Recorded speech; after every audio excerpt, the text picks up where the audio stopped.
तो बच्चों आज के लेक्चर में हम लोग सीखेंगे कि आयंस का कॉन्फ़िगरेशन कैसे लिखते हैं हम लोग। ठीक है, तो कभी कभी क्या करता है, आपको एटम यानी न्यूट्रल एटम ना देके आपको आयन दे सकता है। ठीक है, तो अगर आयन दे देगा तो आयन का कॉन्फ़िगरेशन आप कैसे लिखते हो। ठीक है, तो आयन का कॉन्फ़िगरेशन लिखने से पहले आपको इस चीज को अप्रिशिएट करना है कि जब भी हम बात करते हैं तो जब भी आप देखो, एक होता है कि एटम का इलेक्ट्रॉन्स, तो एटम का इलेक्ट्रॉन्स एनर्जी वाइज फिलअप होता है। ठीक है, एटम का इलेक्ट्रॉन, जब बात करते हैं एटम का इलेक्ट्रॉन का, एटम के इलेक्ट्रॉन का जो फिलअप होता है वो एनर्जी के अकॉर्डिंग होता है। एटम्स का इलेक्ट्रॉन जो होता है वो एनर्जी के अकॉर्डिंग फिलअप होता है। ठीक है, field according to energy, field according to energy. तो एनर्जी के बारे में बात कर चुके हैं, एन प्लस एल रूल से, एन प्लस एल रूल से हम बात कर चुके हैं, तो उसमें काम हो चुका है। बट अगर आप बाहर से इलेक्ट्रॉन ऐड करते हो, आयन कब बनता है? आयन बनता है या तो इलेक्ट्रॉन निकालने से या तो इलेक्ट्रॉन ऐड करने से। जब भी आप चीजों को बाहर निकालते हो, तो बाहर कहाँ से निकलेगा? जो सबसे ऊपर में होगा ना, जो सबसे दूर होगा न्यूक्लियस से। ठीक है, मतलब उसमें एनर्जी का कोई रोल ही नहीं है। जो सबसे बाहर होगा सेल के, उसको निकालना सबसे आसान होगा। ठीक है, तो जो सबसे बाहर होता है इजीली निकलेगा। ठीक है, तो जो सबसे आउटर मोस्ट होता है ना, आउटर मोस्ट वहां से निकलेगा। या कुछ आप बाहर से जब डालोगे ना तो कहाँ आएगा?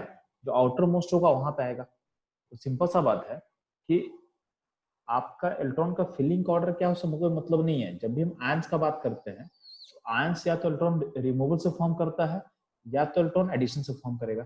जब भी बात करते हैं इलेक्ट्रॉन रिमूवल या एडिशन का, तो ये हमेशा होता है always from outermost cell, यानी आउटर मोस्ट सेल से होगा।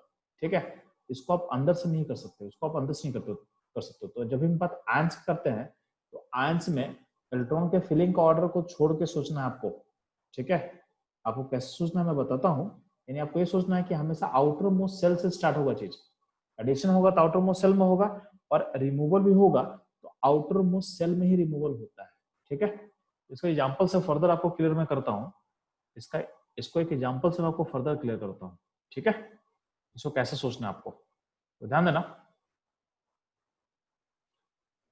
जैसे एग्जाम्पल बोला गया कि आयरन का कॉन्फ़िगरेशन जो है वो लिखा हुआ है। ठीक है, तो आयरन का कॉन्फ़िगरेशन क्या लिखा हुआ है? चलो, आयरन होता है 26, आयरन होता है 26, तो 26 क्या होगा? तो आर्गन 4s2 3d6, ये हो गया आपका इलेक्ट्रॉन फिलिंग ऑर्डर, ये हो गया आपका इलेक्ट्रॉन फिलिंग ऑर्डर। ठीक, अब हमको और इसका कॉन्फ़िगरेशन लिखना है तो ये सही ऑर्डर नहीं है, आपको इसको सेल के अकॉर्डिंग अरेंज करना पड़ेगा। उसको सेल के अकॉर्डिंग अरेंज कर दिए, तो पहले लिख दिया आर्गन 3d6 4s2। ठीक, और अगर अब हमसे पूछा जाएगा, अगर मेरे से पूछा जाएगा कि Fe+2 यानी Fe+2 का कॉन्फ़िगरेशन क्या होगा, ध्यान देना। जब भी किसी भी आयन का कॉन्फ़िगरेशन पूछेगा तो पहले आप क्या करना, आप पहले एटम का कॉन्फ़िगरेशन लिख लो। जैसे बोला गया कि Fe+2 का कॉन्फ़िगरेशन क्या होगा, तो पहले आप Fe का लिख लो ना। Fe का फिलिंग ऑर्डर आपके पास हो चुका है, तो फिलिंग आपका जो इलेक्ट्रॉन फिलिंग ऑर्डर उससे काम नहीं चलेगा, उसको अरेंज करके सेल के अकॉर्डिंग लिख लो। यहाँ पे अरेंज करके सेल के अकॉर्डिंग हम लिख चुके हैं। अब देखो, Rn+2 का मतलब क्या? 2 इलेक्ट्रॉन निकालना है। 2 इलेक्ट्रॉन निकलेगा कहाँ से? तो ऊपर वाले को देखोगे यहाँ वाले को, तो आपको लगेगा डी से निकाल देते हैं। ये गलत चीज है, क्योंकि हम क्या बोले हैं, इलेक्ट्रॉन निकालना और डालना हमेशा कहाँ होगा? आउटर मोस्ट सेल में। तो अगर 2 इलेक्ट्रॉन निकालना है तो इसमें 3d से नहीं निकलेगा, कहाँ से निकलेगा? 4s निकलेगा। इसलिए मैं बोला था जब भी आपको इलेक्ट्रॉन निकालना ऐड करना है तो पहले इसको अरेंज करके आप लिख लो। यहाँ से इलेक्ट्रॉन निकलेगा कहाँ से? तो इलेक्ट्रॉन निकलेगा आपका 4s से। यानी जब Fe+2 का बात करते हैं तो 2 इलेक्ट्रॉन निकालना आपको है, तो आयरन का कॉन्फ़िगरेशन लिख लिए, उस सेल के अकॉर्डिंग अरेंज कर लेना, और आउटर मोस्ट सेल से 2 इलेक्ट्रॉन निकाल लो, 2 इलेक्ट्रॉन निकाल लो, तो आपका आंसर हो जाएगा आर्गन 3d6। ये हो जाएगा Fe+2 का इलेक्ट्रॉनिक कॉन्फ़िगरेशन। ठीक है, तो मेरी बात करते हैं, अगर हम बोलते हैं कि Fe+3 का कॉन्फ़िगरेशन कैसा होगा, चलो तो उसको भी देख लेते हैं।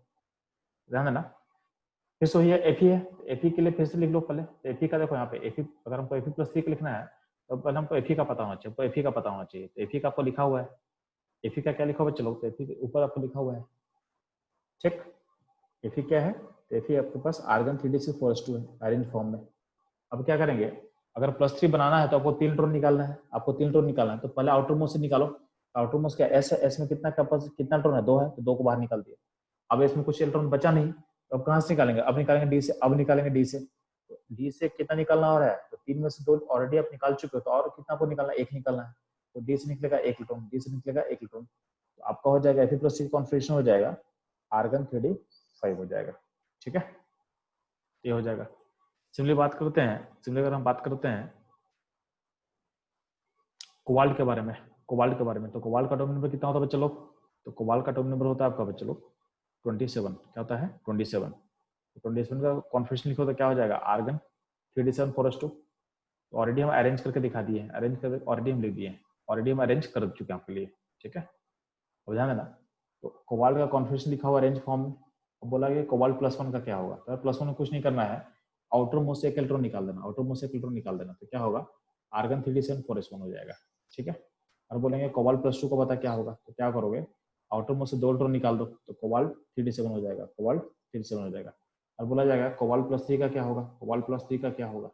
ठीक है, तो क्या करोगे आउटर मोस्ट क्या है s है, 4s में कितना इलेक्ट्रॉन है 2 है, तो 2 ही निकालोगे ना, वहां से 2 निकलेगा, यहाँ पे चूंकि +3 है, तो +3 मतलब कितना इलेक्ट्रॉन निकालना, 3 इलेक्ट्रॉन निकालना है, s का 2 निकलेगा पहले, और 1 इलेक्ट्रॉन निकलेगा कहाँ से, डी से निकलेगा, इलेक्ट्रॉन डी से निकलेगा, तो आपका कॉन्फिगरेशन क्या हो जाएगा argon argon 3d6, argon 3d6, ये हो जाएगा आपका कॉन्फिगरेशन।